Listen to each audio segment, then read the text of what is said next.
Luis Garcés, docente e investigador de la Facultad de Filosofía, Humanidades y Arte de la Universidad Nacional de San Juan. Gracias por estar con nosotros.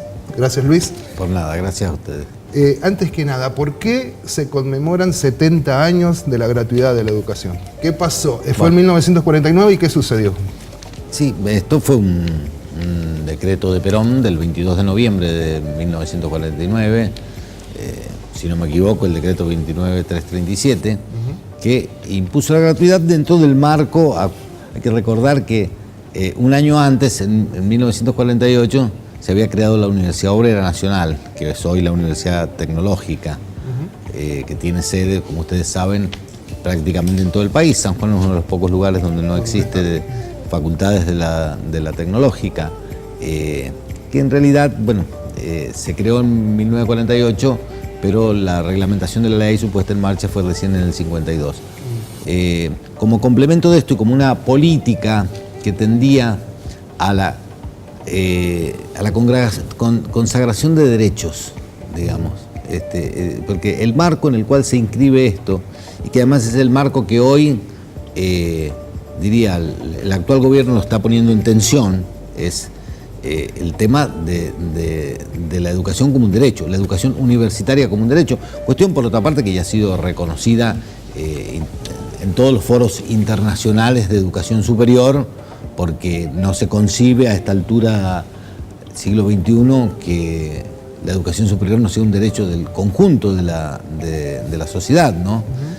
Y en esto hay una cuestión que es muy clara, porque a veces estos pretendidos debates respecto a la gratuidad, digo pretendidos debates porque generalmente no han avanzado con argumentaciones serias respecto al porqué de la gratuidad en este vínculo de lo gratuito con el derecho. No existe de ninguna manera, ninguna posibilidad de que un derecho sea tal y sea ejercido como tal si ese derecho, en vez de ser gratuito, está en el marco de las negociaciones de mercado. O sea, que hay una contradicción ya. No es posible. Claro. O sea, yo no puedo tener algo que se me dice que es un derecho y que después tengo que pagar por él, porque ese es el momento en el cual ese derecho deja de ser tal. Exacto. ¿No? Entonces, por allí nadie discute el derecho a la educación, pero se discute la gratuidad. Esto resulta una contradicción, que a veces, lamentablemente, suele estar en el marco de cierta ignorancia y de ciertos intereses que lo que pretenden es la mercantilización, porque todos sabemos que es muy apetecible el negocio que a veces se monta detrás de lo que claramente hay que denominarlo, venta de conocimientos. Exacto. Venta de un servicio, cierto, que de esta manera deja de ser un derecho. Ya tuvimos la ley actual, la ley vigente, la ley de 1995, abrió la puerta para ciertos niveles de mercantilización, puerta que afortunadamente cerró la ley Puiggrós en 2015, ¿cierto? Al sacar explícitamente del ámbito del mercado la educación superior y garantizarla como una obligación del Estado y como un derecho. De alguna manera la protegió la ley a la educación superior. Es decir, esto, en realidad, acá hay una serie de antecedentes históricos. Desde el año 2000 en adelante, o un poco antes, se comenzó a discutir mucho lo que ya había sido muy discutido en el seno de las universidades, que fue la sanción de la Ley de Educación Superior que hizo el menemismo desde una óptica absolutamente neoliberal con tendencias meritocráticas. Deben haber circulado desde después de la sanción de la ley hasta el 2015, no menos de unos 15 o 20 proyectos de nueva ley de educación superior por el Congreso de la Nación, y siempre ha habido situaciones de empate que han impedido la modificación de esa ley. Ante esta situación, Adriana Puiggrós planteó en 2015, o como que ella y como impulsora de uno de esos proyectos de ley, dijo, bueno, a ver, ya que es imposible el consenso, armemos consenso respecto siquiera a este punto, que es un punto muy complejo porque está de alguna manera restringiendo o incluso, si se quiere, violando esa particularidad de ser un derecho de acceso a la educación superior.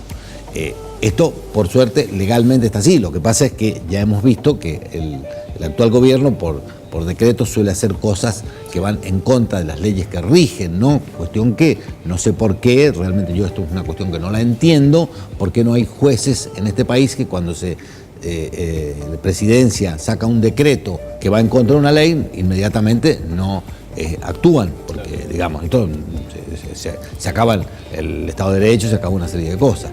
Pero, bueno, digo, de todos modos me parece que es sumamente importante esto que vos señalabas al principio, de que acá se cumplen 70 años de la vigencia interrupta, porque hemos tenido entre medio dictaduras, etcétera, que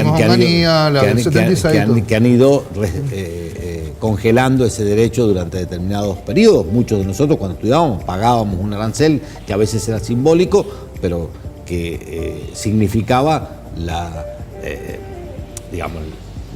restricción, la no vigencia del ejercicio de ese derecho, de esa gratuidad. En este mismo sentido, y para garantizarlo, me parece que lo mejor que las universidades nacionales tenemos que hacer durante este año 2019, como si se quiere, un homenaje a la gratuidad de la educación, es avanzar sobre el ejercicio efectivo de este derecho, que tiene otra serie de componentes que van más allá de la gratuidad en términos de lo que podría ser la gratuidad como medida negativa.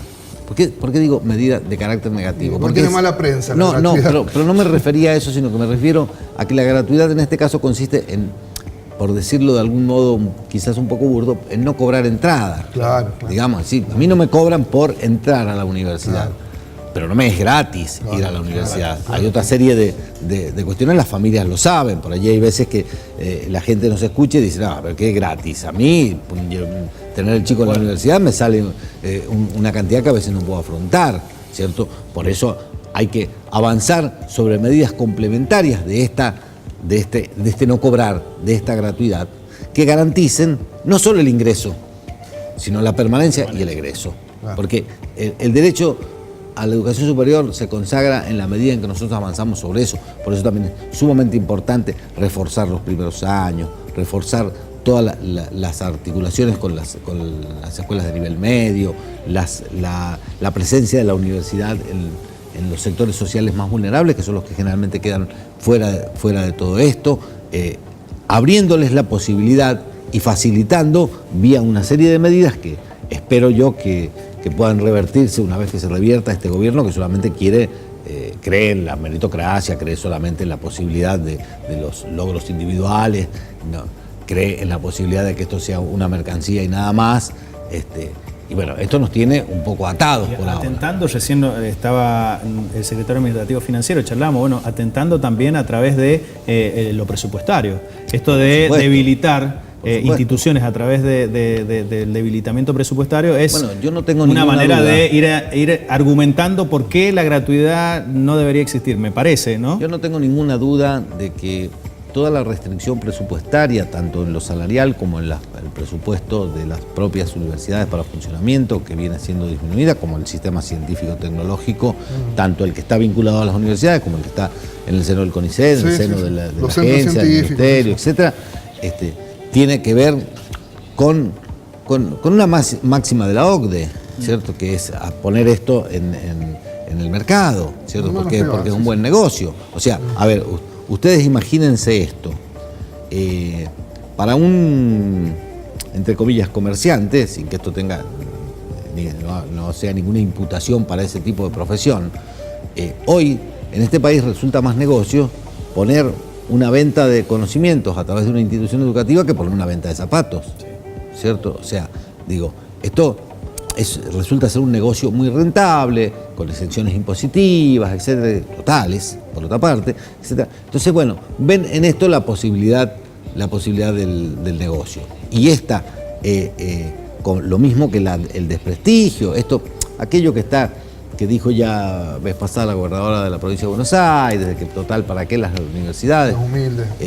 Yo cierro esto con un dato muy sencillo. En 1945 a la Universidad Argentina asistían 40.000 estudiantes. En 1955, cuando ya habíamos pasado a la gratuidad, la Universidad Argentina tenía 138.000. Increíble.